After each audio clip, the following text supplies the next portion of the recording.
আমি নবী যা জানি তুমি তা জানো না, আমি যা শুনি তুমি তা শোনো না। তুমি যখন আল্লাহর প্রশংসা একটু বাড়িয়ে বাড়িয়ে বলতেছিলে, আসমানের 30 জন ফেরেশতা তোমার আমলনামায় কে কত বেশি নেকি দান করবে তার জন্য প্রতিযোগিতা করতেছে। সকালবেলা প্রশংসা হবে আল্লাহর, দুপুরবেলা প্রশংসা হবে আল্লাহর, বিকালবেলা প্রশংসা হবে আল্লাহর।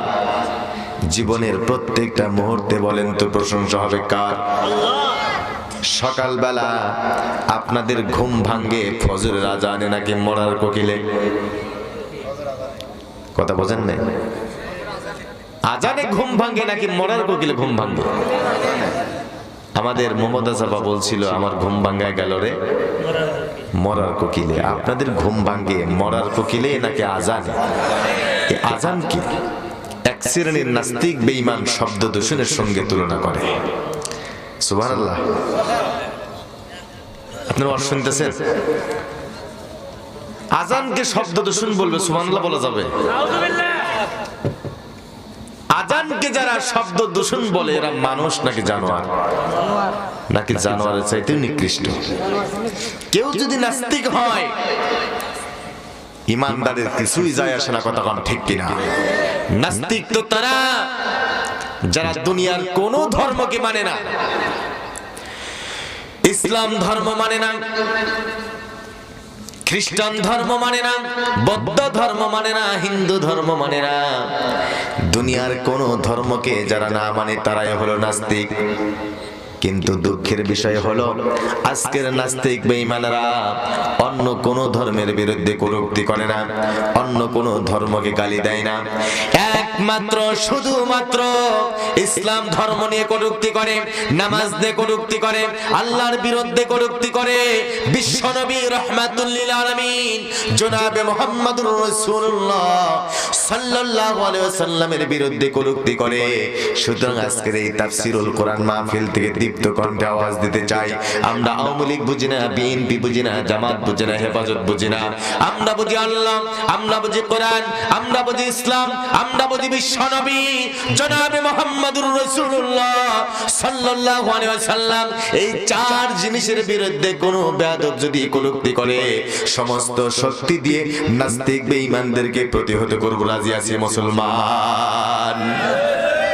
লিল্লাহি তাকবীর, লিল্লাহি তাকবীর। দুরূদ সালাম নবী মুকাররম যাকে আল্লাহ পাক পাঠিয়েছিলেন অসহায়, নির্যাতিত, নিষ্পেষিত, বঞ্চিত, মানবতার মুক্তির কল্যাণে, সেই নবীজির শানে বুক ভরা ভালোবাসার সংক্ষিপ্ত দরুদ সকলে বলি সাল্লাল্লাহু আলাইহি ওয়াসাল্লাম। প্রিয় ভাইরা, বিশ্ব নবী বাংলার জমিন থেকে ৬,৬০০ মাইল দূরের সোনার মদিনা সবুজ গম্বুজের নিচে শুয়ে আছেন। আল্লাহর নবী জানায় দিলেন, বান্দা শোনো, আমার দরবারে হৃদয় নিংড়ানো ভালোবাসা দিয়ে যদি তোমরা দরুদ শরীফ পেশ করতে পারো, ৬,৬০০ মাইল দূরের সোনার মদিনায় আল্লাহ পাক ফেরেশতার মাধ্যমে দরুদগুলি সোনার মদিনায় পৌঁছায়া দিবে।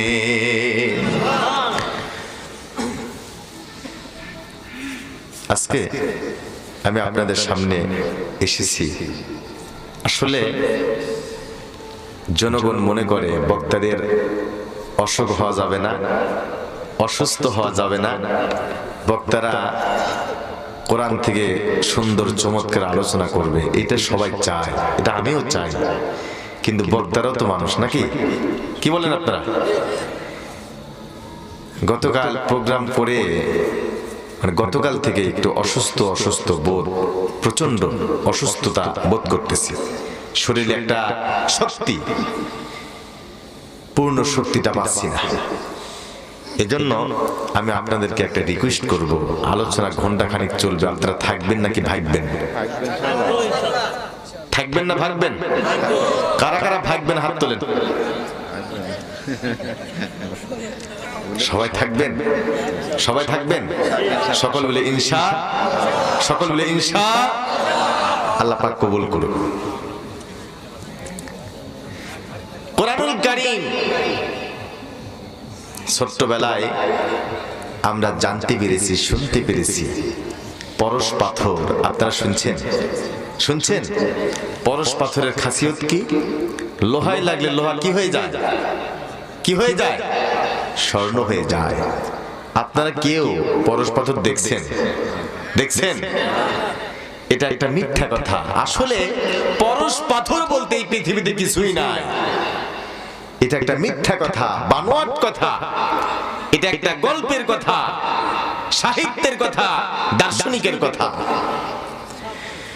কিন্তু বিশ্বকবি আল্লামা ইকবাল মাহমুদ বলে দিয়েছেন, উতার কারে গারে হেরা সে সুয়ে কো মায়া এক না সুখায়ে কিমিয়া সাথ লায়া।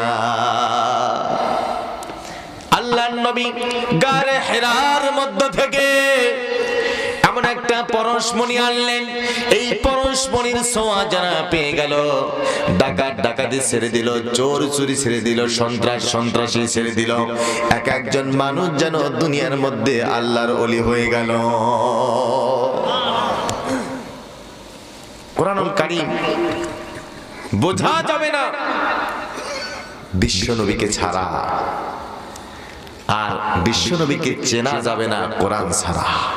সুবহানাল্লাহ। আম্মা জান হযরত আয়েশা রাদিয়াল্লাহু তাআলা আনহা যেই হুজরার মধ্যে ইন্তিকাল করলেন, মা আয়েশার হুজরার মধ্যে আল্লাহর নবী ইন্তিকাল করলেন। সাহাবা আজমাইনরা সর্বসম্মতি জ্ঞাপন করলো, আল্লাহর নবী যে হুজরার মধ্যে ইন্তেকাল করেছেন সেই হুজরার মধ্যেই নবীকে দাফন করা হবে। হযরত আয়েশা রাদিয়াল্লাহু তাআলা আনহা ডাক দিয়ে বলল, ওগো আল্লাহর নবীর সাহাবারা শোনো, এই হুজরার সঙ্গে আমার সম্পর্ক ওতপ্রোতভাবে জড়িয়ে আছে। বিশ্ব নবীকে এক পাশে কবর দাও, অপর পাশে আমার জীবনটা কাটিয়ে দিতে চাই। আল্লাহর নবী মা আয়েশা রাদিয়াল্লাহু তাআলা আনহা রাদিয়াল্লাহু তাআলা আনহা তিনি এই কবরের একপাশে অবস্থান করতে লাগলেন। অনেক দিন যাওয়ার পরে কিছু গ্রাম্য বেদুইন চলে আসলো, ডাক দিয়ে বলল, মা কাইফা খুলুকুন নবী সাল্লাল্লাহু আলাইহি ওয়াসাল্লাম, আমরা আল্লাহর নবীকে দেখি নাই, বিশ্ব নবীর কেমন কথাবার্তা ছিল, কেমন চালচলন ছিল, স্বভাব কেমন ছিল, একটু খুলে বলেন। মা আয়েশা ডাক দিয়ে বলল, তোমরা কি কোরআন পড়তে পারো না? এই লোকগুলা বলল, হ্যাঁ আমরা কোরআন পড়তে পারি। শুধু কোরআন পড়তে পারি না, কোরআন বুঝতেও পারি। আমার মুসলমান ভাইরা, আম্মা জান হযরত আয়েশা রাদিয়াল্লাহু তাআলা আনহা ডাক দিয়ে বললেন, ওগো আল্লাহর বান্দারা, তোমরা যদি কোরআন পড়তে পারো, কোরআন যদি তোমরা বুঝতে পারো, তাহলে আল্লাহর নবীর সম্পর্কে নতুন করে কোনো প্রশ্ন করার দরকার নাই। জলিলুল কদর সাহাবারা বলতো, ও আল্লাহর নবীর সাহাবারা শোনো, তোমরা যদি জীবন্ত কোরআন দেখতে চাও, যেই কোরআন কথা বলতে পারে, যেই কোরআন চলতে পারে, হাঁটতে পারে, যুদ্ধের ময়দানে যাইতে পারে, যেই কোরআন খানা পিনা করতে পারে, বাজারে যাইতে পারে, রাষ্ট্র চালাইতে পারে, ইমামতি করতে পারে, এমন কোরআন তোমরা যদি দেখতে চাও, আল্লাহর নবীর দিকে তাকিয়ে তাকিয়ে দেখে নাও। আমার ভাইয়েরা, কোরআনুল কারীম একটা আজিম কিতাব, মহাজিম কিতাব। ইন্না সামি'না কুরআনান আজাবান ইয়াহদি ইলার রুশদি ফাআমান্না বিহি। আল্লাহু আকবার। অনেকে চিন্তা করতেছে, বক্তা যখন বলবে নারায়ে তাকবীর, ভাই এখানে বসে, বক্তা যখন বলবে নারায়ে তাকবীর, আমরা যদি বলি আল্লাহু আকবার, সাইড থেকে যদি ধরে বসে এই বুঝি রাজাকার, এই ভয় কি আছে? কারণ হলো মুসলমান, আমার যখন জন্ম হয়েছিল আমার ডান কানের মধ্যে আল্লাহর নাম, বাম কানের মধ্যে আল্লাহর নাম। ইমাম মুয়াজ্জিন যখন আজান দিয়ে দেয়, আল্লাহু আকবার বলে আজান দিয়ে দেয়। ইমাম সাহেব যখন নামাজে দাঁড়িয়ে যায়, আল্লাহু আকবার বলে নামাজে দাঁড়িয়ে যায়। আমার ঘড়ি, জীবন নামক ঘড়ির কাঁটা যখন বন্ধ হয়ে যাবে, ইমাম সাহেব আল্লাহু আকবার বলে নামাজ শুরু করবে। কথা কোন ঠিক কিনা? সুতরাং যে আল্লাহু আকবারের সঙ্গে আমার জন্ম থেকে মৃত্যু পর্যন্ত আমার সম্পর্ক ওতপ্রোতভাবে জড়িয়ে আছে, মাঝখান থেকে আমাদের বুকটা ছিঁড়ে আল্লাহু আকবার স্লোগানটা চুরি করে নিয়ে যাবে, এমন চোরের জন্ম আজও পর্যন্ত বাংলার জমিনে হয় নাই। কথা কোন ঠিক কিনা?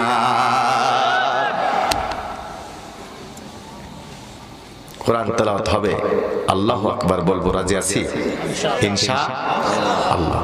আমার মুসলমান ভাইরা, এই কথাগুলা ছিল দুষ্ট জিনদের কথা। যেই দুষ্ট জিনগুলা আল্লাহর নবী হযরত দাউদ আলাইহিস সালামের কণ্ঠে জাবুর শুনল কিন্তু হেদায়েত লাভ করতে পারলো না। এই দুষ্ট জিনগুলা মুসা কালিমুল্লাহর কণ্ঠে তাওরাত শুনলো কিন্তু হেদায়েত লাভ করতে পারলো না। এই দুষ্ট জিনগুলা হযরত ঈসা রূহুল্লাহর কণ্ঠে ইনজিল কিতাব শুনলো, হেদায়েত লাভ করতে পারলো না। এই দুষ্ট জিনগুলা আমার নবী যার সম্পর্কে আল্লাহ রাব্বুল আলামিন কোরআনুল কারীমের মধ্যে জানায় দিলেন, ওয়ামা আরসালনাকা ইল্লা রাহমাতাল লিল আলামিন। আমার নবী মুসলমানদের জন্য রহমত, খ্রিস্টানের জন্য রহমত, হিন্দুদের জন্য রহমত, বৌদ্ধদের জন্য রহমত, সাদা কালো মানুষের জন্য রহমত। আমার নবী কীট পতঙ্গ এমনকি দুনিয়ার সমস্ত পশু পাখির জন্য রহমাতুল লিল আলামিন। জোরে কোন সুবহানাল্লাহ। সুবহানাল্লাহ বলে লাভ আছে না নাই? আছে না নাই? আল্লাহর নবী বলেন, আল্লাহর কোন গোলাম যদি একবার বলে সুবহানাল্লাহ, সাত আকাশ এবং সাত জমিনের মধ্যে যত ফাঁকা জায়গা আছে, সমস্ত ফাঁকা জায়গাগুলা পূরণ করার জন্য যত নেকির প্রয়োজন আল্লাহ রাব্বুল আলামিন অত পরিমাণ নেকি তার আমলনামায় দিয়ে দেন। আরেকটা হলো লা ইলাহা ইল্লাল্লাহ। আল্লাহর নবী বলেন, আল্লাহর কোন গোলাম যদি একবার বলে লা ইলাহা ইল্লাল্লাহ, সাত আকাশ এবং সাত জমিনের মধ্যে যত জড় পদার্থ আছে, পাহাড় পর্বত নদী নালা খালবিল মহাসমুদ্র চন্দ্র সূর্য গ্রহ নক্ষত্র সমস্ত বস্তু যদি একটি পাল্লার মধ্যে রেখে দেওয়া যায়, অপর পাল্লায় যদি কালেমাটা রেখে দেওয়া যায়, সমস্ত বস্তুর চাইতে কালেমার ওজনটাই ভারী হয়ে যাবে।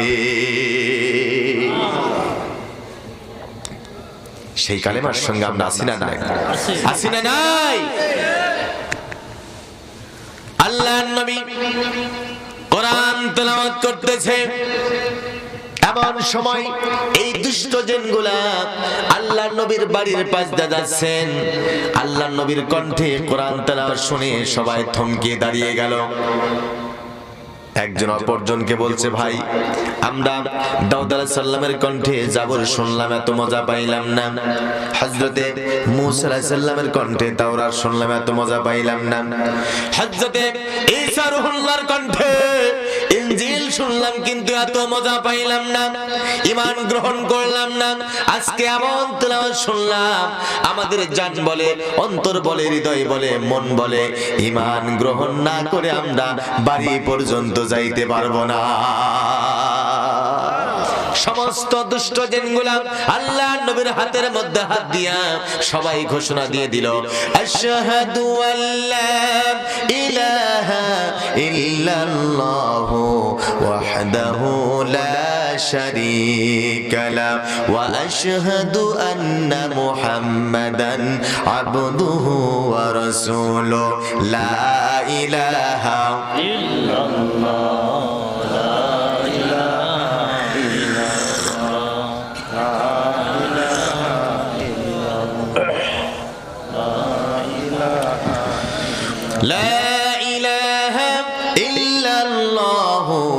মুহাম্মাদুর রাসূলুল্লাহ। হযরত খাব্বাব বিন আরাত রাদিয়াল্লাহু তাআলা আনহু আল্লাহর নবীকে ডাক দিয়ে বললেন, ইয়া রাসূলুল্লাহ, ইয়া হাবিবাল্লাহ, আপনি বললেন কোরআন যারা মানবে, কোরআন যারা পড়বে, কোরআনের প্রতি ঈমান যারা আনবে, তাদের কোনো ভয় নাই, তাদের কোনো টেনশন নাই, তাদের কোনো চিন্তা নাই। ইয়া রাসূলুল্লাহ, ইয়া হাবিবাল্লাহ, কিন্তু যেদিন থেকে কোরআন মানা শুরু করলাম, আপনার প্রতি ঈমান আনলাম, ওই কাফির বেঈমানগুলো আমাদের মারে ধরে, অত্যাচার করে, নির্যাতন করে। আল্লাহর নবী ডাকদা বললেন, খাব্বাব শোনো, বনি ইসরাইলের মানুষগুলি ঈমান আনার কারণে ওই কাফির বেঈমানগুলা লোহার চিরুনি দিয়ে গোশতগুলিকে আলাদা করে দেওয়া হতো। জীবন্ত মানুষের উপরে ওরা চালায় দিয়ে দ্বিখণ্ডিত করে দেওয়া হতো। এত নির্যাতন করার পরে, এত কষ্ট দেওয়ার পরে সেই যুগের একজন দিন প্রেমিক, ইসলাম প্রেমিক, আল্লাহ প্রেমিককে দিন থেকে, ইসলাম থেকে এক চুল পর্যন্ত কেউ সরিয়ে দিতে পারে না।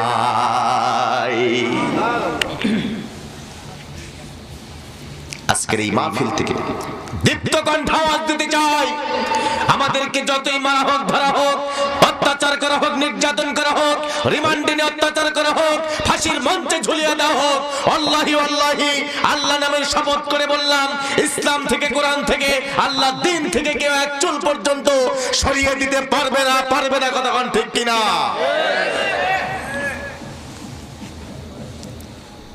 আমার বন্ধুগণ, আল্লাহর নবী হযরত খাব্বাব বিন আরাত রাদিয়াল্লাহু তাআলা আনহু তাকে বললেন, খাব্বাব শোনো, তোমার একটা ভবিষ্যৎবাণী করে গেলাম। ও খাব্বাব, এমন একটা সময় চলে আসবে, এমন একটা রাত চলে আসবে, একটা দিন চলে আসবে, আল্লাহর কোরআন যখন কায়েম হয়ে যাবে, আল্লাহর দিন যখন কায়েম হয়ে যাবে, একটা ষোড়শী সুন্দরী, সুনয়না, সুদর্শনা একজন যুবতী মেয়ে একা একা রওনা করবে। রাতের বেলা চলবে, দিনের বেলা চলবে, তার আত্মীয় বাড়িতে যাইবে, ভ্রমণ করবে। কিন্তু ওই সমাজের মধ্যে, ওই রাষ্ট্রের মধ্যে একজন দুষ্ট যুবক পাওয়া যাবে না এই মেয়েকে ধর্ষণ করার মতো, ব্যভিচার করার মতো, সম্পদগুলি ছিনিয়ে নেওয়ার মতো। আল্লাহর নবী ইন্তেকাল করলেন। হযরত খাব্বাব বিন আরাত লক্ষ্য করলেন, আরে আল্লাহর নবী দুনিয়াতে বেঁচে নাই, একজন যুবতী, ষোড়শী সুন্দরী, সুনয়না, সুদর্শনা যুবতী একা একা ভ্রমণ করতেছেন, অনেকগুলি গহনাগাটি নিয়ে তারা আত্মীয় বাড়িতে যাইতেছে। চলতে চলতে সন্ধ্যা হয়ে গেল। সন্ধ্যার সময় আল্লাহর বান্দী মনে মনে চিন্তা করতেছে, হারে অন্ধকার হয়ে যাচ্ছে, কোন দুষ্ট যুবক মনে হয় অন্ধকারে আমাকে একা একা পেয়ে আমার সম্পদগুলি ছিনিয়ে নিয়ে যাবে, আমাকে ধর্ষণ করবে, আমার সতীত্ব হরণ করবে। অন্ধকার হয়ে গেল। এমন সময় একটা ঘোড়ার পায়ের শব্দ শুনে আল্লাহর বান্দী একটা গাছের আড়ালে বসে পড়ল, জড়সড় হয়ে বসে পড়ল, থরথর করে কাঁপতেছে আর মনে মনে চিন্তা করতেছে, এই দুনিয়ার কেউ আমারে বাঁচাইতে পারবে না, এই দুষ্ট যুবক মনে হয় আমার সতীত্ব হরণ করবে। আল্লাহর বান্দা ঘোড়ার থেকে নামলেন, আল্লাহর বান্দির সামনে চলে আসলাম, ডাক দা বলল, ওগো আল্লাহর বান্দি, তুমি মনে মনে চিন্তা করতেছো আমি চোর, আমি ডাকাত, আমি সন্ত্রাস, আমি বদমাইশ, আমি লম্পট, আমি চোর। না না, আমি সন্ত্রাসী করি না, আমি ডাকাতি করি না, আমি চুরি করি না, আমি বদমাইশি করি না, আমি লম্পটগিরি করি না। আল্লাহর বান্দি শোনো, এই দুনিয়ার মধ্যে আমার ছোট্ট একটা পরিচয়, আমার নাম হলো মুসলমান। বীর মুসলমান ধরওয়াল কোরআন, ফিরিয়ে আনো সেই হারানো সম্মান। বীর মুসলমান ধরওয়াল কোরআন, ফিরিয়ে আনো সেই হারানো সম্মান। নারায়ে তাকবীর, জোরে বলা যাবে? নারায়ে তাকবীর, তোলো তাকবীর ধ্বনি ধরায়া রাখবার। বীর মুসলমান ধরওয়াল কোরআন, ফিরিয়ে আনো সেই হারানো সম্মান। যে আওয়াজ শুনে ওরে মুসলমান ভয়ে কাঁপিত কাফের ও বেঈমান। যে আওয়াজ শুনে ওরে মুসলমান ভয়ে কাঁপিত কাফের ও বেঈমান। দাওরে সেই হুঙ্কার করোরে তোল পার, দাওরে সেই হুঙ্কার করোরে তোল পার। পাপ দুনিয়া ভেঙে করোরে চুরমার। বীর মুসলমান ধরওয়াল কোরআন, ফিরিয়ে আনো সেই হারানো সম্মান। নারায়ে তাকবীর, নারায়ে তাকবীর, তোলো তাকবীর ধ্বনি ধরায়া রাখবার। বীর মুসলমান ধরওয়াল কোরআন, ফিরিয়ে আনো সেই হারানো সম্মান। ফিরিয়ে আনো সেই হারানো সম্মান। ফিরিয়ে আনো সেই হারানো সম্মান। ফিরিয়ে আনো সেই হারানো সম্মান। লিল্লাহি তাকবীর। এটা হলো কোরআনের মর্যাদা, কোরআনুল কারীম। যদি কেউ মানে পড়ে, জীবনে মানে, মানার জন্য সিদ্ধান্ত নেয়, কোন সমাজ যদি সিদ্ধান্ত নেয়, রাষ্ট্র যদি সিদ্ধান্ত নেয়, ওই সমাজ ওই রাষ্ট্রে শান্তি আর সমৃদ্ধি বইতে থাকবে। কতক্ষণ ঠিক কিনা?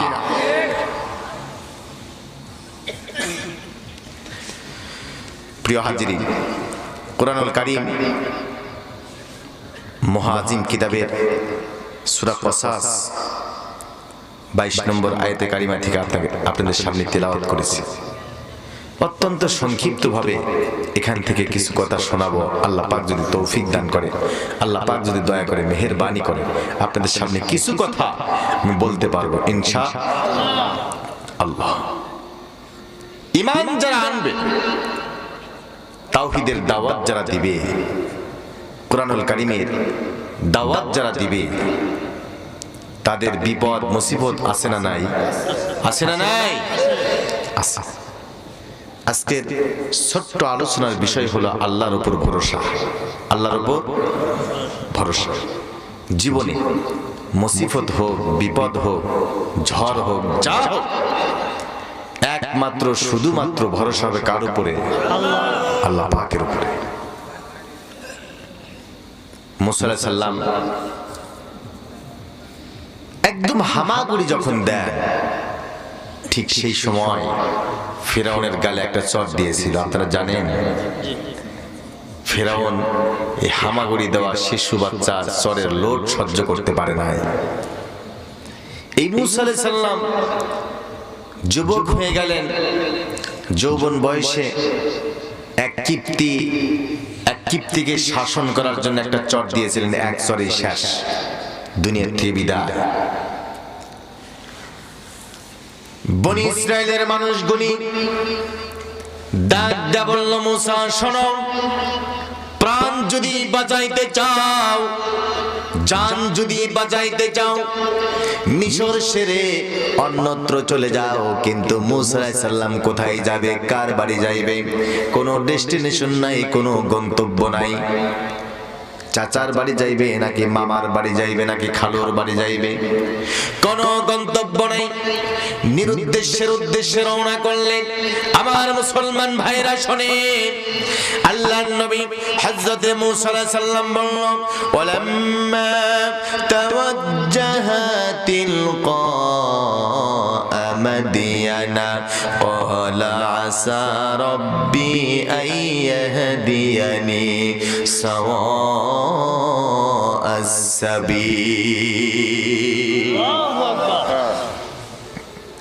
চললাম, মাদাইনের দিকে রওনা করলাম।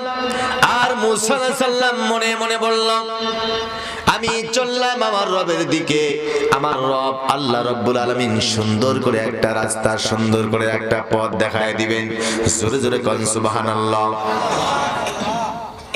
ভরসা করলেন কার উপরে? আল্লাহর উপরে। আমার নবী, বিশ্ব নবী রাহমাতুল লিল আলামিন জনাব মুহাম্মদুর রাসূলুল্লাহ সাল্লাল্লাহু আলাইহি ওয়াসাল্লাম, তিনি ভরসা করলেন আল্লাহর দরবারে।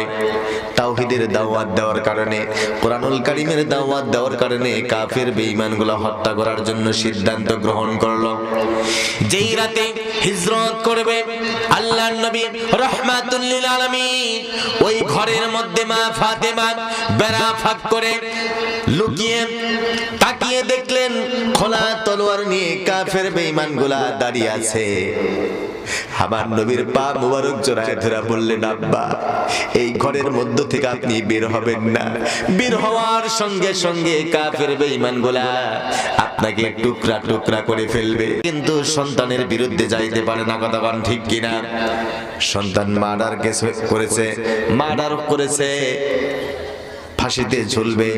সন্তানকে বাঁচানোর জন্য বাবা 2 বিঘা 3 বিঘা 4 বিঘা জমি বিক্রি করে হলেও সন্তানকে বাঁচাইতে চাই, কথা কোন ঠিক কিনা? কিন্তু ইব্রাহিম আলাইহিস সালাম এমন একটা বিপদের মধ্যে পড়ে গেলেন, তার বাবা ডাক দেয়া বলল, ওগো বাবা, তাওহীদের যদি দাওয়াত দাও, ইসলামের যদি দাওয়াত দাও, কোরআনের যদি দাওয়াত দাও, আল্লাহর দ্বীনের যদি দাওয়াত দাও, ও বাবা শোনো, আরাগিবুন আনতা আন আলিহাতি ইয়া ইব্রাহিম লা ইল্লাম তানতাহি লা আরজুমান্নাকা ওয়াহজুরনি মালিয়া। বাবা শোনো, তুমি যদি আমাদের মূর্তির বিরুদ্ধে কথা বলো, আমাদের ধর্মের বিরুদ্ধে যদি কটূক্তি করো, ও বাবা শোনো, পাথর দ্বারা আঘাত করতে করতে তোমার জান, তোমার জীবন আমি শেষ করে দেব। এটা যদি না করি তোমাকে আমার বাড়ি থেকে চিরকালের জন্য বের করে দিব। হযরত ইব্রাহিম আলাইহিস সালাম চিন্তা করলো, আহারে, এই সমাজের মধ্যে আমার কেউ নাই, আমার বাবা মাও নাই। হযরত ইব্রাহিম আলাইহিস সালাম ঘোষণা দিয়ে দিল, ওয়াকালা ইন্নী যাহিবুন ইলা রাব্বি সায়াহদিন। আমি চললাম আমার রবের দিকে, আমার সেই রব আল্লাহ রাব্বুল আলামিন সুন্দর একটা রাস্তা, সুন্দর একটা পথ দেখায় দিবে। ভরসা কার উপরে? কার উপরে? আমার মুসলমান ভাইরা, আল্লাহর নবী হযরত ইয়াকুব আলাইহিস সালাম রাতের বেলায় স্বপ্ন দেখলো, আমার কলিজার টুকরা সন্তান ইউসুফকে বাঘে আক্রমণ করলো। আরে, নবীদের স্বপ্ন তো স্বপ্ন না, ইশারাতুম মিন ইনদিল্লাহ। নবীদের স্বপ্ন তো স্বপ্ন না, একটা ওহী। সকাল হতে না হতেই তার 10 জন সন্তান হাজির হয়ে গেল। ডাক দা বলল, আব্বা, ইউসুফকে আমাদের সঙ্গে পাঠায় দেন, মাঠের মধ্যে যাইবে, খেলাধুলা করবে, আনন্দ করবে, দৌড়াদৌড়ি করবে, গাছে উঠবে, ফলমূল খাইবে। হযরত ইউসুফ আলাইহিস সালাম শিশু নবী, কিছুই বুঝতে পারে না। আব্বাকে ডাক দা বলল, আব্বা, ওই মাঠের মধ্যে যাইব, খেলাধুলা করব, আনন্দ করব, দৌড়াদৌড়ি করব, আমাকে যাওয়ার জন্য অনুমতি দেওয়া হোক। ইয়াকুব আলাইহিস সালাম তিনি অনিচ্ছা সত্ত্বেও তিনি অনুমতি দিয়ে দিলেন। আনন্দের সাথে লাফাইতে লাফাইতে হযরত ইউসুফ আলাইহিস সালাম যখন রওনা করল, চোখের আড়াল হওয়ার আগে আবার ডাক দিয়ে বললেন, বাবা ইউসুফ আসো। পাশে বসাইলেন, স্নেহ ভরে ডাক দিয়ে বললেন, বাবা, তুমিও মাঠের মধ্যে যাইতে চাও, তোমার ভাইরাও নিতে চায়। ওই মাঠের মধ্যে যাওয়ার আগে তোমার একটা সবক দিয়ে দেই। কি দিয়ে দেই? সবক দিয়ে দেই। আমাদের হক্কানি পীর সাহেবেরা তাদের মুরিদদেরকে সবক দেয়া দেয়। সকালে 500 তাসবিহ, বিকালে 500 তাসবিহ, দুপুরে 500 তাসবিহ। আমার দেশের কিছু নেতা আছে, সব নেতা না, কিছু নেতা তার কর্মীদেরকে সবক দেয়া দেয়, কারে ধরবি, কারে মারবি, কার ঠ্যাং ভেঙে দিবি। কথা কয় না? এমন নেতা আছে না নাই? হযরত ইয়াকুব আলাইহিস সালাম তার সন্তানকে সবক দিয়ে দিলেন বাবা শোনো, ওই মাঠের মধ্যে যাওয়ার পরে যদি কোনো বিপদের মধ্যে পড়ে যাও, মুসিবতের মধ্যে পড়ে যাও, ওই বিপদ আর মুসিবতের সময় একমাত্র শুধুমাত্র আল্লাহর দরবারে ভরসা করবা।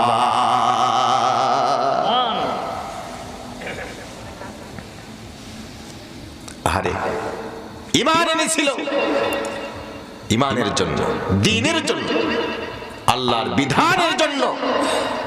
তাদের প্রতি এই জুলুম, এই নির্যাতন, অত্যাচার, আমরা তো সেই মুসলমান, আমরা সেই মুসলমান। খরস্রোতার টাইগ্রিস নদীর উত্তাল তরঙ্গমালা পেরিয়ে আফ্রিকার ভূখণ্ডে কালিমার পতাকা উড্ডীন করেছে আমরা সেই মুসলমান। কথা বলেন না কেন? আমাদেরকে মারতে চাও, আমাদেরকে ধরতে চাও, সিক্রেট মার্ডার করতে চাও, গুপ্ত হত্যা করতে চাও, গুম করতে চাও, রিমান্ডে নিয়ে অত্যাচার করতে চাও, ফাঁসির মঞ্চে ঝুলিয়ে দিতে চাও। তোমরা মনে রাখবা, এই পৃথিবীর মুসলমানকে, হক্কানি আলেমদেরকে শতবার পরীক্ষা করেছে। সেই পরীক্ষায় প্রমাণ হয়েছে মুসলমান জীবন দিতে জানে, অত্যাচারিত হতে জানে, রিমান্ডে যেতে জানে, ফাঁসির মঞ্চে ঝুলতে জানে। বাতিলের সামনে মুসলমান মাথা নত করতে জানে না। কথা কোন ঠিক কিনা?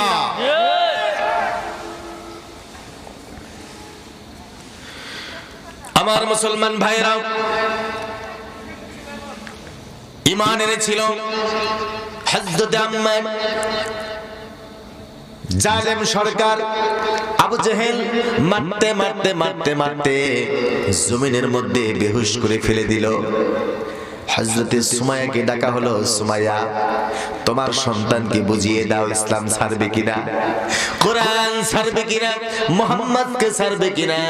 মা সুমাইয়া 80 বছরের বৃদ্ধা মহিলা তার সন্তানের কানে কানে গিয়ে বলল, বাবা শোনো, আমি তোমার মা বলতেছি, এই দুনিয়ার কাফের বেঈমানগুলা ইসলাম ছাড়তে বলে, কোরআন ছাড়তে বলে।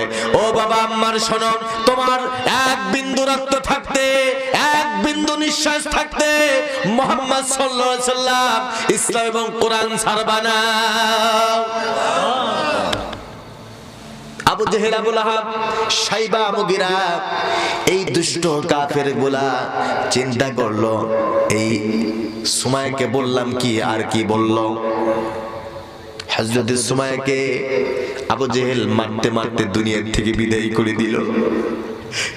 হযরত ইয়াসির 86 বছর বয়স, সুমাইয়ার স্বামী আম্মারের বাবা ডাক দা বলল, ইয়াসির ইসলাম ছাড়বা কিনা বলো, আল্লাহর দ্বীন ছাড়বা কিনা বলো। যদি না ছাড়ো তোমাকেও হত্যা করা হবে, তোমার সন্তানকেও হত্যা করা হবে। হযরত ইয়াসির ডাকদা বলল, যে ইসলাম পেয়ে, যে কোরআন পেয়ে, যে নবীকে পেয়ে মজা পেয়েছি, আনন্দ পেয়েছি, তৃপ্তি পেয়েছি, ও দুনিয়ার কাফির বেঈমানগুলা শোনো, আমার স্ত্রীকে হত্যা করেছো, আমাকেও তোমরা হত্যা করলে করো, আমার জীবনের এক বিন্দু নিঃশ্বাস থাকতে ইসলাম এবং কোরআন ছাড়তে পারবো না।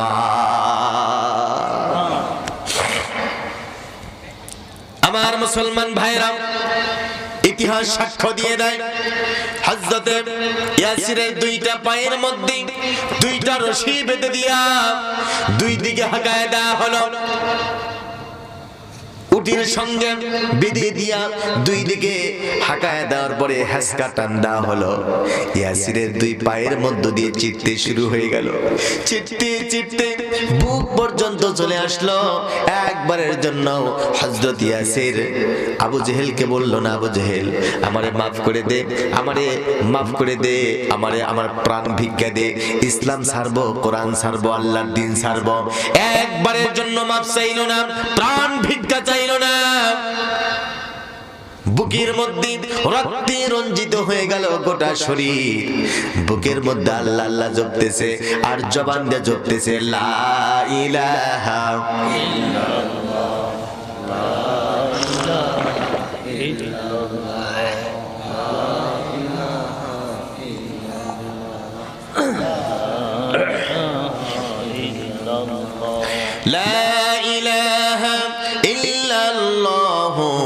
মুহাম্মাদুর রাসূলুল্লাহ। হযরত সাইয়্যিদ কুতুব, মিশরের সাইয়্যিদ কুতুব, জালেম সরকার জামান নাসির বন্দী করলো, গ্রেফতার করলো, বন্দী করলো, জেলখানার মধ্যে রেখে দিল। জেলখানার রুমের মধ্যে পাগলা কুকুরগুলি পাঠিয়ে দিল হযরত সাইয়্যিদ কুতুবকে দুনিয়া থেকে বিদায় করে দেওয়ার জন্য। তার কর্মী বাহিনীদেরকে ডাকদা বলল, ও আমার কর্মীরা যাও, এই পাগলা কুকুরগুলি সাইয়্যিদ কুতুবের রুমের মধ্যে পাঠিয়ে দিয়েছি, দেখো ওই পাগলা কুকুরগুলি সাইয়্যিদ কুতুবের সঙ্গে কি ব্যবহার করে। এই কর্মীগুলা গিয়ে দেখলাম আল্লাহর বান্দা হযরত সাইয়্যিদ কুতুব আল্লাহর দরবারে সিজদা দিয়ে কান্নাকাটি করতেছে, আর চতুর্দিকে পাগলা কুকুরগুলি দাঁড়িয়ে দাঁড়িয়ে সাইয়্যিদ কুতুবকে পাহারা দিচ্ছে। ইরানের খমিনি, তখনও দমিনি, আমেরিকা বলেছিল, ও খমিনি, ঈমান ছাড়বা কিনা বলো, আল্লাহর দ্বীন ছাড়বা কিনা বলো, ইসলাম ছাড়বা কিনা বলো, আল্লাহর কোরআনের সংবিধান ছাড়বা কিনা বলো। যদি না ছাড়ো, কোরআন যদি না ছাড়ো, আল্লাহর দ্বীন যদি না ছাড়ো, ঔষধপত্র বন্ধ করে দিব, খাবার দাবার বন্ধ করে দেব, তোমাদের সঙ্গে সম্পর্ক ছিন্ন করে দিব। হযরত খমিনি ডাকদা বলছিল, ও আমেরিকার সাদা কুত্তারা, কাদেরকে খাবার দিবি না ভয় দেখাস? আমরা তো সেই মুসলমান, যেই মুসলমান আল্লাহর হুকুমে একটা মাস আমরা এমনিতেই রোজা রাখি, না খেয়ে থাকি, প্রয়োজন হলে দ্বীনের জন্য, কোরআনের জন্য, আল্লাহর বিধানের জন্য সারা বছর আমরা রোজা রাখবো, বাতিলের সামনে আমরা মাথা নত করব না। আমার দেশের ইমানদারেরা, আমার দেশের ইসলাম প্রেমিক, কোরআন প্রেমিক, আল্লাহ প্রেমিক, দ্বীন প্রেমিক, আল্লাহ প্রেমিক, এই কোরআন প্রেমিক সৈনিকেরা ফাঁসির মঞ্চে বিজয়ের মুস্কি হেসে, হাসি হেসে ফাঁসির রশি গলায় দিয়া দুনিয়া থেকে বিদায় নিয়েছে, কিন্তু দুনিয়ার কোন তাগুদের সামনে মাথা নত করে নাই। কথা কোন ঠিক কিনা?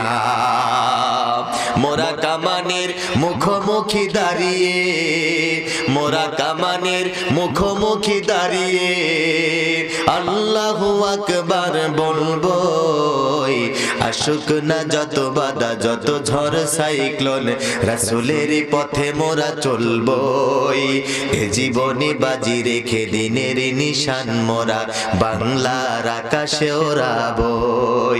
আমাদের দেহে ভাই জিহাদের রক্ত, প্রাণে প্রাণে বিপ্লবী ঝংকার, তাকবীর তাকবীর, বাতিলের মসনদ কত ভেঙে করেছি যে চুরমার, কত ভেঙে করেছি যে চুরমার। এই সেই অবনত আল্লাহর কাছে, তবু নয় কোনো তাগুতের কাছে, শহীদি কাফেলা যাবে জানিয়া কেদিন মাকসুদ মঞ্জিলে পৌঁছে, মাকসুদ মঞ্জিলে পৌঁছে। আমাদের ছোট হৃদয়ে, আল্লাহু আকবার, আমাদের ছোট হৃদয়ে রাসূলের প্রেম ছবি আঁকবো, আসুক না যত বাধা, যত ঝড় সাইক্লোন, রাসূলের পথে মোরা চলবো, এ জীবনে বাজি রেখে দিনের নিশান মোরা বাংলার আকাশে ওড়াবো। আল্লাহু আকবার। অনেকে বলে ইসলাম থাকবে না, রাষ্ট্র ধর্ম ইসলাম থাকবে না, আছে না নাই? আছে না নাই? ইসলাম থাকবে না মানে ইসলাম কি কারো বাবার সম্পত্তি? ইসলাম থাকবে, কোরআন থাকবে, আলেম ওলামা থাকবে। মুসলমানের এই দেশ ৩৬০ আউলিয়ার বাংলাদেশ, হাজার হাজার শহীদের রক্তে ভেজা জমিনের বাংলাদেশ। ইসলাম থাকবে, কোরআন থাকবে, আলেম ওলামা থাকবে, তোমরা বাংলার জমিনে নাস্তিক বেঈমান থাকতে পারবে না। কথা কোন ঠিক কিনা?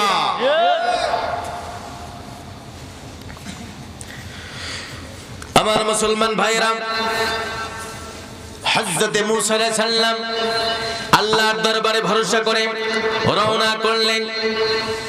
ওয়ালাম্মা আরাদা মা'a মাদিয়ানা ওয়াজাদা আলাইহি উম্মাতাম মিনান নাসি ইয়াসকুন।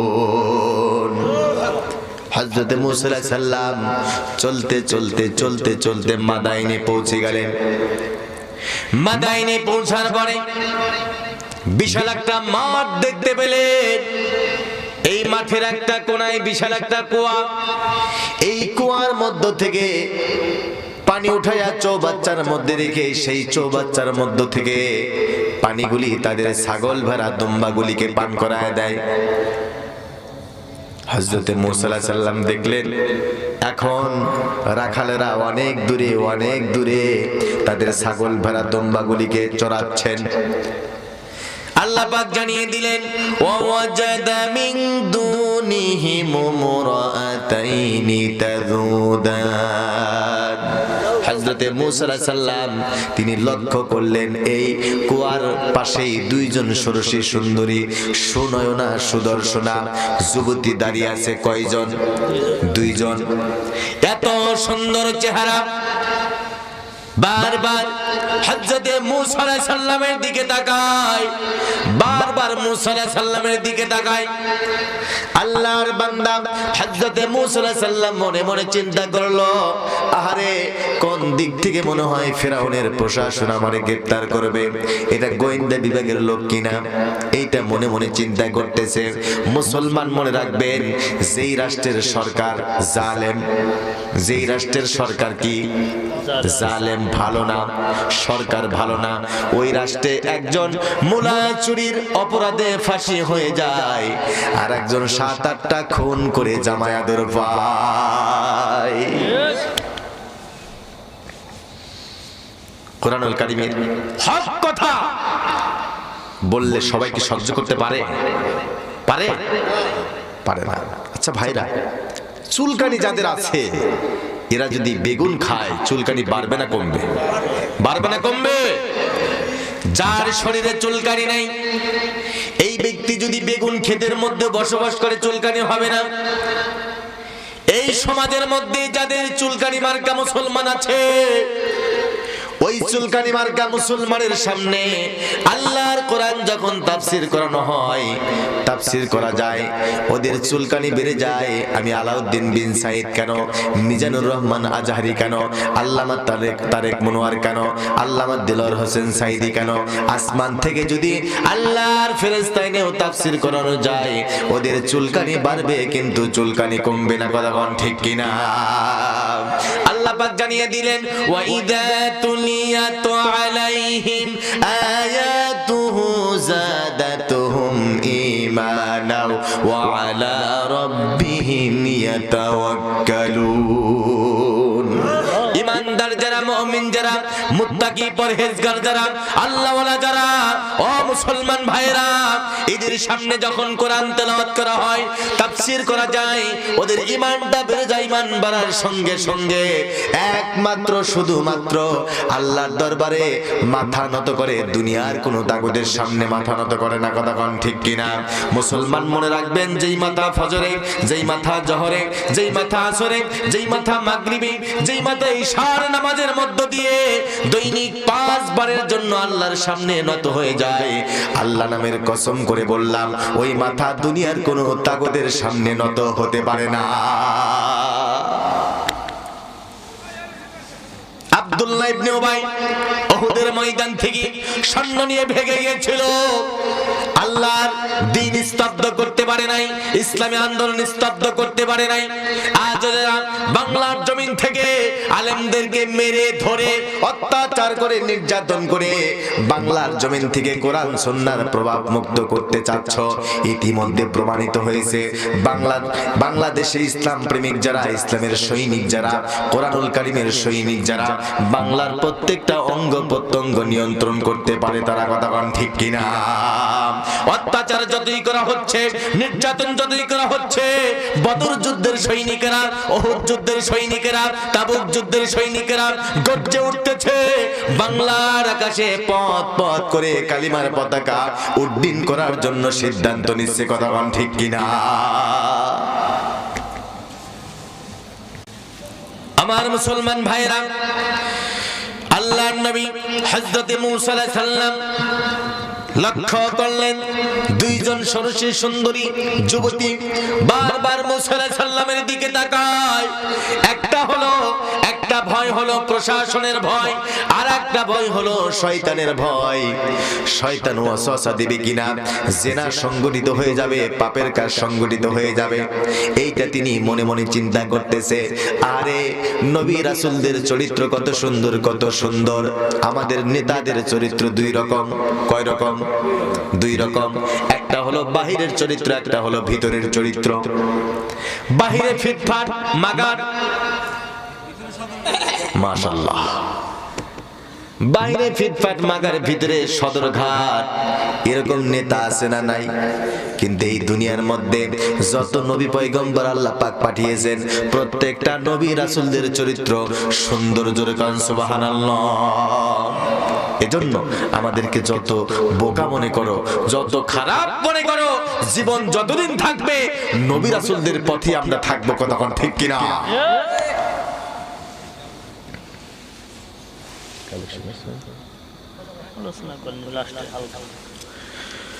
আমার মুসলমান ভাইরা খেয়াল করেন, হযরত মুসা আলাইহিস সালাম আল্লাহর বান্দির সামনে চলে আসলো, ডাক দিয়ে বলল, গো আল্লাহর বান্দি, ক্বালা মা খাতবুকুমা, আল্লাহর বান্দি তোমাদের কি প্রবলেম, কি সমস্যা, এইখানে তোমরা দাঁড়িয়ে থাকো কেন? আমি একজন মুসাফির মানুষ, আমি এখানে বিশ্রাম গ্রহণ করব, আরাম ফরমাবো। তোমরা যদি থাকো আমি থাকতে পারবো না, আমি যদি থাকি তোমরা থাকতে পারবা না। কারণ হলো শয়তান ওয়াসওয়াসা দিতে পারে, কুমন্ত্রণা দিতে পারে, ফিতনা তৈরি হতে পারে। ও আল্লাহর বান্দিরা, কি জন্য তোমরা এখানে দাঁড়িয়ে আছো? আমার দিকে বারবার তোমরা তাকাও কেন? আল্লাহর বান্দিরা ডাকদা বলল, ওগো আল্লাহর বান্দা, আপনি আমাদেরকে খারাপ মনে করবেন না, দুশ্চরিত্র মনে করবেন না, আমাদেরকে খারাপ মনে করবেন না, খারাপ ভাববেন না। কারণ হলো قالت لا نسقي حتى يصدر الرعاء وأبونا شيخ كبير। আপনারা বিরক্ত হচ্ছেন? আমার মুসলমান ভাইরা, হযরতে মুসা আলাইহিস সালামের সঙ্গে এই মেয়েটার কথা হচ্ছে। এমন কথাগুলি আল্লাহ রাব্বুল আলামিন কোরআনুল কারীমের মধ্যে কোট করে দিলেন। জোরে কান সুবহানাল্লাহ। আমার মুসলমান ভাইরা, আল্লাহর বান্দি ডাক দিয়ে বলল, ওগো আল্লাহর বান্দা, এই যে আমাদের ছাগল ভেড়া দুম্বাগুলিকে দেখতে পারতেছেন, এই ছাগল ভেড়া দুম্বাগুলিকে পানি পান না করান পর্যন্ত বাড়িতে যাইতে পারবো না, বাড়িতে যাইতে পারবো না। ওই যে দূরে দেখা যায় রাখালেরা তাদের ছাগল ভেড়া দুম্বাগুলিকে চড়াচ্ছে, পরন্তু বিকাল বেলায় চলে আসবে। এই কুয়ার ঢাকনাটা উত্তোলন করে, এই ঢাকনা উত্তোলনের জন্য 15 থেকে 20 জন যুবকের প্রয়োজন হয়ে যায়। কয়জন? 15 থেকে 20 জন যুবকের প্রয়োজন হয়ে যায়। ঢাকনা উত্তোলন করবে, পানি উঠায়া চৌবাচ্চার মধ্যে রাখবে, ওখান থেকে পানিগুলি নিয়ে তাদের ছাগল ভেড়া দুম্বাগুলিকে পানি পান করায় চলে যাবে। তারপর সর্বশেষ আমাদের ছাগল ভেড়া দুম্বাগুলিকে পানি পান করায় চলে যাব। আমার ভাইয়েরা, ও আল্লাহর বান্দা, ও যুবক, আপনি মনে মনে চিন্তা করতে পারেন, আমরা যুবতী মেয়ে মানুষ কেন এই মাঠের মধ্যে চলে আসলাম? এই যুবতী ডাকদা বলল, ওয়া আবুনা শাইখুম কাবীর। আল্লাহর বান্দা, আমাদেরকে খারাপ মনে করবেন না, খারাপ চিন্তা করবেন না। কি জন্য মাঠের মধ্যে আসলাম? আমাদের পিতা অত্যন্ত বৃদ্ধ হয়ে গেছে, কাজ করতে পারে না, সংসার চালাতে পারে না। আমাদের ছোট্ট কোনো ভাই নাই, বড় কোনো ভাই নাই। আমার বাবা চাকর বাকর রাখে না। আমরা যুবতী বোন, আমরা দুইজন যুবতী মেয়ে বলে আমাদের বাড়িতে কোনো বিশ্বস্ত চাকর বাকর পাওয়া যায় না, এই জন্য চাকর বাকর রাখা হয় না। হযরত মুসা আলাইহিস সালাম মনে মনে চিন্তা করলো, আহারে এইটা একটা অসহায় ফ্যামিলি। কি ফ্যামিলি? অসহায় ফ্যামিলি। কাজের মানুষ নাই, কাজ করার মানুষ নাই। আর জরুরত তাবিহুল মাহজুরাত, জরুরত থাকলে মেয়েরাও কাজ করতে পারবে, ঠিক কি না? মেয়েরাও কাজ করতে পারবে। আরে আমার চোখে, নিজের চোখে দেখা এই তাফসীরুল কুরআন মাহফিল থেকে বলতেছে, আপনারা দেখছেন কিনা আমি জানি না। একজন মা, প্রায় 40-45 বছর বয়স, একজন মহিলা, তিনি রিকশা চালান। আপনারা কেউ দেখছেন? দেখছেন কেউ? রিকশা চালায়, আমি নিজের চোখে দেখেছি। দিলের মধ্যে একটা ধাক্কা মেরে ওঠে, অন্তরে ধাক্কা মেরে ওঠে। আমার বোন গার্মেন্টসে চাকরি করে, কত কষ্ট করে, শ্রম দেয়। এইটা দেখে কিছু মানুষ আছে যারা টিটকারি মানে টিপ্পনি কাটে, আছে না নাই? আমার বন্ধুগণ একটা কথা, একটা মেসেজ দিয়ে যায়, এই মায়েদের বোনদের কাজ দেখে, কর্ম দেখে টিটকারি মারা আর টিপ্পনি কাটা যত সহজ, ওই পরিবারের মুখে খাবার তুলে দেওয়া তার চাইতে অনেক গুণ কঠিন।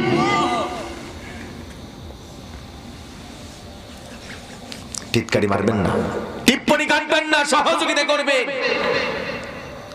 আল্লাহর নবী রাহমাতুল লিল আলামিনের সামনে একজন মহিলা চলে আসলো, ডাকতে বলল, ইয়া রাসূলুল্লাহ, ইয়া হাবিবাল্লাহ, আমি সুন্দর করে নকশি কাঁথা সেলাই করতে পারি, এই নকশি কাঁথা নিয়ে বাজারে বিক্রি করি। আল্লাহর নবী ডাকটা বলল, ওগো আল্লাহর বান্দি শোনো, নকশি কাঁথা সেলাই করতে পারবা, কিন্তু বাজারে তুমি যাইতে পারবা না, তুমি মেয়ে মানুষ। আল্লাহর বান্দি দুই চোখের পানি ছেড়ে দিয়া বিশ্ব নবীকে ডাকটা বলল, ইয়া রাসূলুল্লাহ, কি করব? আমার দুইটা সন্তান, ছোট্ট ছোট্ট বালক, কাজ করার বয়স হয় নাই। আমার প্রাণের স্বামী প্যারালাইজড হয়ে বিছানায় শুয়ে আছে, কাজ করতে পারে না, সংসার চালানোর মতো কেউ নাই, খাবার দেওয়ার মতো কেউ নাই। এই জন্য আমি নকশি কাঁথা সেলাই করি, এই নকশি কাঁথা নিয়ে বাজারে বিক্রি করি, যে অর্থ পাই, টাকা পয়সা পাই, ওই টাকা পয়সা দিয়ে আমার স্বামী আর সন্তানের মুখে খাবার তুলে দিই। জোরে করেন সুবহানাল্লাহ। আল্লাহর নবী কথাটা ঘুরায় ফেললেন, ডাকটা বলল, আল্লাহর বান্দি শোনো, নকশি কাঁথা সেলাই করবা, বাজারে নিয়ে বিক্রি করবা, কোনো প্রবলেম নাই, পর্দার সাথে বাজারে যাইবা, এই কাজ তুমি করবা, এর বিনিময় আল্লাহ রাব্বুল আলামিন কিয়ামতের ময়দানে বিশাল একটা পুরস্কার তোমাকে দান করবেন। জোরে বলেন সুবহানাল্লাহ।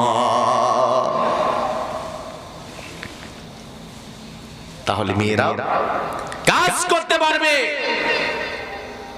অফিসে কাজ করতে পারে, চাকরি করতে পারে, ব্যবসা বাণিজ্য করতে পারে, সব করতে পারবে পর্দায় থেকে। কথা কোন ঠিক কিনা? যেই সমাজে, যে অফিস আদালতে নারী পুরুষ এক জায়গায় হাতে হাত রেখে, কাঁধে কাঁধ রেখে কাজ করবে, ওই সমাজে, ওই রাষ্ট্রে আইন করে, চিটা দিয়ে, কোবরা দিয়ে, র‍্যাব দিয়ে ধর্ষণ এবং ইফতিজিং বন্ধ করা সম্ভব না। কথা কোন ঠিক কিনা?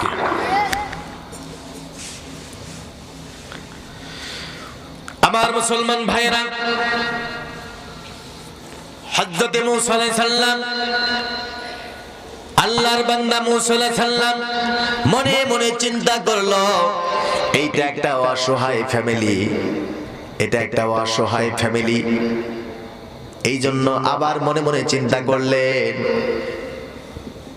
ওই রাখালের আসতে অনেক সময় প্রয়োজন। এই জন্য মুসা আলাইহিস সালাম ঢাকনাটা উত্তোলন করলেন। জোরে জোরে কান সুবহানাল্লাহ।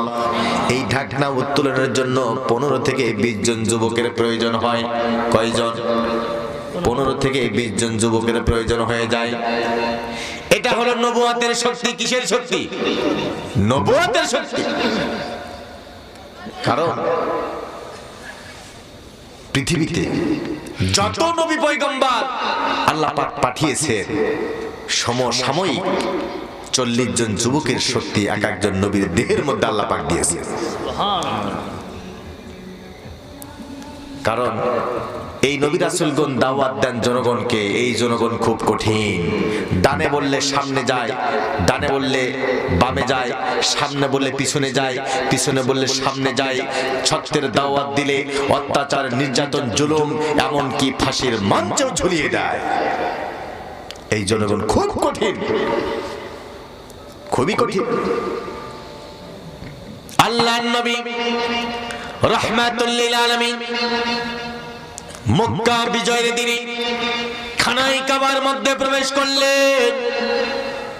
সমস্ত মূর্তিগুলা তছনছ করে বাহিরে নিক্ষেপ করতেছে। আমার বন্ধুগণ, আল্লাহর নবী একটি মূর্তি হাতের নাগালের মধ্যে পাচ্ছেন না। এমন সময় হযরত আলীকে ডাকা হলো, আলী শোনো, আমার কাঁধের মধ্যে দাঁড়িয়ে যাও, মূর্তিটা পেরে আনো। হযরত আলী কয়, ইয়া রাসূলুল্লাহ, ইয়া হাবিবাল্লাহ, জীবনে যা বললেন সব শুনলাম, জীবনে যা অর্ডার করলেন সব শুনলাম। প্রাণের মায়া করি নাই, জানের মায়া করি নাই, অন্তরের মায়া করি নাই। আমার জান বাজি রেখে, জীবন বাজি রেখে আপনার বিছানায় হিজরতের রাতে শয়ন করেছিলাম। কাফের বেঈমানদের সঙ্গে যুদ্ধ করে অসংখ্য কাফেরকে দুনিয়া থেকে বিদায় করে দিয়েছি। ইয়া রাসূলুল্লাহ, ইয়া হাবিবাল্লাহ, আজকে বললেন আপনার পবিত্র দেহের মধ্যে আমি পা দেব। না না, আপনার পবিত্র দেহের মধ্যে আমি পা দিতে পারবো না, বরং আপনি আমার কাঁধের মধ্যে দাঁড়িয়ে ওই মূর্তিটা পেরে আনেন। আল্লাহর নবী ডাক দিয়ে বললেন, আলী শোনো, আমাকে তুমি পারবা না। তুমি আমাকে দেখেছো, আমার ওজন তুমি দেখো নাই, আমার নবুয়তের ওজন তুমি দেখো নাই। হযরত আলী ডাক দিয়ে বলল, ইয়া রাসূলুল্লাহ, ইয়া হাবিবাল্লাহ, আমার দেহের মধ্যে প্রচন্ড শক্তি আছে। আমাকে আল্লাহ পাক আসাদুল্লাহিল গালিব বলেছে, দেহের মধ্যে প্রচন্ড শক্তি আছে, আমার কাঁধের মধ্যে দাঁড়িয়ে যান। আল্লাহর নবী বললেন, না না, তুমি আমারে দেখেছো কিন্তু আমার নবুয়তের ওজন দেখো নাই, তুমি আমারে পারবা না। হযরত আলী কয় পারবো, বিশ্ব নবী কয় পারবা না, হযরত আলী কয় পারবো। এইভাবে কথা বলতে বলতে আল্লাহর নবী পিছন দিক থেকে এসে শাহাদাত আঙ্গুল তার কাঁধের মধ্যে রাখলেন। রাখার সঙ্গে সঙ্গে হযরত আলী চিৎকার দিয়ে উঠল, ইয়া রাসূলুল্লাহ, জলদি করে আমার কাঁধের মধ্য থেকে পাটা নামায়া দেন। আমার দম বন্ধ হয়ে গেল, কলিজা ফেটে গেল, আমি মারা গেলাম। আল্লাহর নবী শাহাদাত আঙ্গুলটা নামায়া দিয়া মুস্কি মুস্কি হাসেন আর বলেন, আলী রে, আমি তোমার কাঁধের মধ্যে আমার পা দুইটা দেই নাই, তোমার কাঁধের মধ্যে আমার শাহাদাত আঙ্গুলটা দিয়েছিলাম। আলী শোনো, তোমার কাঁধের মধ্যে যদি আমার দুইটা পা উঠায় দেই, মুহূর্তের মধ্যে মাটির সঙ্গে তুমি আমার নবুয়তের ওজনে মুহূর্তের মধ্যে মাটির সঙ্গে মিশে যাইবা। জোরে কোন আল্লাহু আকবার। আমার ভাইরা, তাহলে এটা নবুয়তের শক্তি। হযরত মূসা আলাইহিস সালাম ঢাকনা উত্তোলন করলেন। ঢাকনা উত্তোলন করার সঙ্গে সঙ্গে একজন বোন অপর বোনকে ডাক দিয়ে বলতেছে, বোন, এই বেচারাকে দেখে মনে হচ্ছে ফকিরউদ্দিন মোল্লা। কি মোল্লা? ফকিরউদ্দিন মোল্লা। উস্কো খুস্কো চুল, খাওয়া দাওয়া করে নাই, গোসল করে নাই, পানি পান করে নাই, কাপড় চোপড় ময়লা, মনে হচ্ছে মুসাফির, কিন্তু দেহের মধ্যে প্রচন্ড শক্তি আছে, একটা বীর পুরুষ। কথা কন না কেন? বেটা একটা বীর পুরুষ। এটা হচ্ছে নবুয়তের শক্তি। পানি পান করায় দিলেন, ডাক দিয়ে বললেন, বোন, তোমরা এখন চলে যাও। চলতে লাগলো। আল্লাহ পাক জানায় দিলেন, ফাসাকালহুমা সুম্মা তাওয়াল্লা ইলা যিল্লি ফাকালা রাব্বি ইন্নী লিমা আনজালতা ইলাইয়া মিন খায়রিন ফাকির।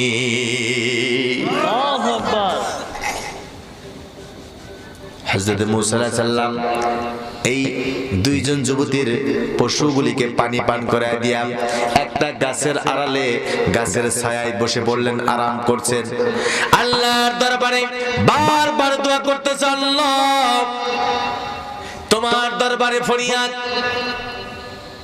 আমার জন্য একটা বাসস্থানের ব্যবস্থা করে দাও, আশ্রয়ের ব্যবস্থা করে দাও। তুমি আমাকে যা দিবা সেই জিনিসের প্রতি আমি মুখাপেক্ষী। আল্লাহ পাক ডাক দিয়ে বললেন, বান্দা ও মুসা, বারবার চাওয়ার দরকার নাই, আমি আল্লাহর দরবারে একবার চাইলে হয়ে যায়।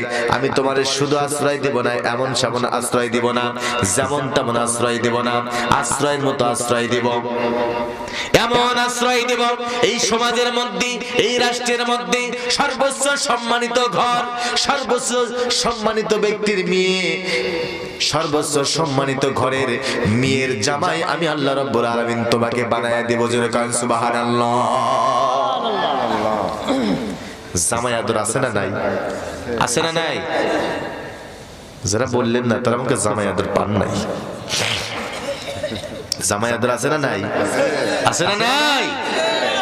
আল্লাহ পাক বললেন যে মুসা, আমি তোমার এমনি সেমনি যদি আশ্রয় দেই, ওই ব্যক্তিগুলা তোমার পাকের ঘরে থাকতে দিবে নাকি গোয়াল ঘরে থাকতে দিবেন, কি বারান্দায় থাকতে দিবেন, উঠানের ভিতরে থাকতে দিবেন না, আমি তোমার এমন করে আশ্রয় দিব এই সমাজের, এই রাষ্ট্রের সর্বোচ্চ সম্মানিত ঘরের মেয়ের জামাই আমি আল্লাহ পাক বানায় দিব।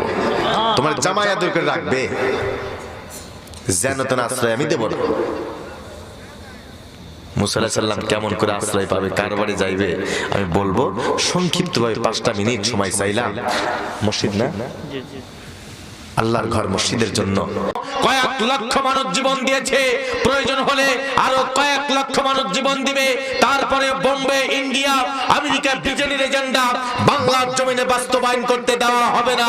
হবে না, কথা বলেন ঠিক কিনা? আমার মুসলমান ভাইরা, এই দুইজন নিয়ে চলে গেল। যাওয়ার পরে তাদের বাবা ডাক দিয়ে বলল, ওগো আমার মেয়েরা, আজকে তোমরা এত তাড়াতাড়ি চলে আসলা কেন? অনেক লম্বা ঘটনা আছে মাঝখানে, এই কথাগুলো আমি একদম কেটে দিলাম। فجاءته إحداهما تمشي على استحياء قالت إن أبي يدعوك ليجزيك أجر ما سقيت لنا। আমার বন্ধুগণ, হযরতে মুসা আলাইহিস সালামের কাছ থেকে পানি পান করে যখন বাবার কাছে চলে, বাড়িতে চলে গেল, বাবা ডাক দিয়ে বলল, ওগো আমার কন্যারা, আজকে এত তাড়াতাড়ি তোমরা চলে আসলা কেন? এই দুইজন মেয়ে ডাক দিয়ে বলল, আব্বা, আজকে একটা আশ্চর্য ঘটনা ঘটে গেল। একজন মুসাফির চিনি না, এত সুন্দর চরিত্র আমাদের থাকতে দিবে না, শয়তান ওয়াসওয়াসা দিবে, আমাদেরকে থাকতে দিবে না। এক হাত দিয়ে ওই বিশাল ঢাকনাটা উত্তোলন করে আমাদের ছাগল ভেড়া দুম্বাগুলিকে পানি পান করায় দিয়েছে। এই মুরব্বি জানো তেনো কোনো মানুষ না, তিনি হলেন আল্লাহর পয়গম্বর, আল্লাহর পয়গম্বর শুআয়ব আলাইহিস সালাম। জোরে জোরে কান সুবহানাল্লাহ। আল্লাহর বান্দা, আল্লাহর পয়গম্বর শুআয়ব আলাইহিস সালাম তার একজন কন্যাকে ডাক দা বলল, ওগো আমার কন্যা, যাও ওই যুবককে ডেকে আনো। ডাক দা বলো, ইন্না আবি ইয়াদউকা লিয়াজজিয়াকা আজরা মা সাকাইতা লানা। একজন যুবতী এসে লজ্জাজনিত কণ্ঠে মুসা আলাইহিস সালামকে ডাক দিয়ে বলল, আল্লাহর বান্দা, আসেন, আমার সঙ্গে আসেন, আপনি আমাদের ছাগল ভেড়া দুম্বাগুলিকে পানি পান করাইছেন, সেই জন্য আমাদের পিতা আপনাকে পুরস্কার প্রদান করবে, পুরস্কার দিবে। হযরতে মুসা আলাইহিস সালাম আল্লাহর দরবারে প্রশংসা করলেন, শুকরিয়া আদায় করলেন। মাঝখানে অনেকগুলি ঘটনা ঘটে গেল। এখান থেকে হযরতে শুআয়ব আলাইহিস সালামের বাড়িতে যাওয়ার আগ পর্যন্ত অনেকগুলি ঘটনা আছে। আমার বন্ধুগণ, এই কথাগুলো বলবো না। হযরতে মুসা আলাইহিস সালাম যখন তিনি শুআয়ব আলাইহিস সালামের বাড়িতে পৌঁছে গেলেন, ফালাম্মা জাআহু ওয়া ক্বাসসা আলাইহিল ক্বাসাস ক্বালা লা তাখাফ নাজাউতা মিনাল কওমিয যালিমিন। আল্লাহর বান্দা হযরতে মূসা আলাইহিস সালাম যখন শুআয়ব আলাইহিস সালামের বাড়িতে পৌঁছে গেলেন, বাড়িতে পৌঁছার পরে হযরতে মূসা আলাইহিস সালাম সমস্ত ঘটনাগুলি ওই শুআয়ব আলাইহিস সালামের কাছে বললেন। আল্লাহর পয়গম্বর শুআয়ব আলাইহিস সালাম ডাক দিয়ে বললেন, ওগো আল্লাহর বান্দা, লা তাখাফ লা খাউফুন আলাইহিম ওয়ালা হুম ইয়াহজানুন, ভয় পেও না, টেনশন করো না, চিন্তা করো না। নাজাউতা মিনাল কওমিজ জালিমিন। আল্লাহু আকবার। ওই জালেম বাদশার হাত থেকে রক্ষা করে বাঁচায় দিয়া তোমাকে আল্লাহ রাব্বুল আলামিন নিরাপদ জায়গায় পৌঁছায় দিয়েছেন। জোরে কান সুবহানাল্লাহ। প্রিয় ভাইরা আমার, এখান থেকে মূসা আলাইহিস সালাম 8 থেকে 10 বছর শুআয়ব আলাইহিস সালামের বাড়িতে থাকবেন। শুআয়ব আলাইহিস সালামের একজন কন্যাকে বিবাহ দিবেন। সেখান থেকে আল্লাহ পাক বলবেন, ইযহাব ইলা ফিরআউনা ইন্নাহু তাগা, যাও ফিরআউনের দরবারে যাও, ও বড় বাড়াবাড়ি করতেছে, ওকে বলো তোমার আইন কানুন নিয়ম কানুন পদ্ধতি দিয়ে এই রাষ্ট্র আর চলবে না, এখানে আল্লাহর বিধান চলবে, আল্লাহর দ্বীন চলবে। জোরে কোন সুবহানাল্লাহ। সুতরাং ভাইরা, আজকের এই ছোট্ট বয়ান থেকে একটি কথাই মেসেজ দিতে চাই, জীবনে বিপদ আপদ মুসিবত জুলুম অত্যাচার নির্যাতন রিমান্ড যা হবে, একমাত্র শুধুমাত্র ভরসা হবে কার উপরে? একসাথে বলতে হবে, কার উপরে? আল্লাহ পাকের উপরে। মেয়েদের আমার মা বোনেরা অনেক টাকা দিয়েছে, মাশাআল্লাহ, জোরে বলি আল্লাহু আকবার। অনেকগুলি টাকা দিয়েছে, অনেক টাকা। আল্লাহ পাক কবুল করো, মঞ্জুর করো, তাদের মনের আশা পূর্ণ করে দাও। সকলে বলে আমিন। সমাপনী কথা বলবেন নাকি? সমাপনী? জি জি, আমি শেষ করে দিয়েছি বয়ান।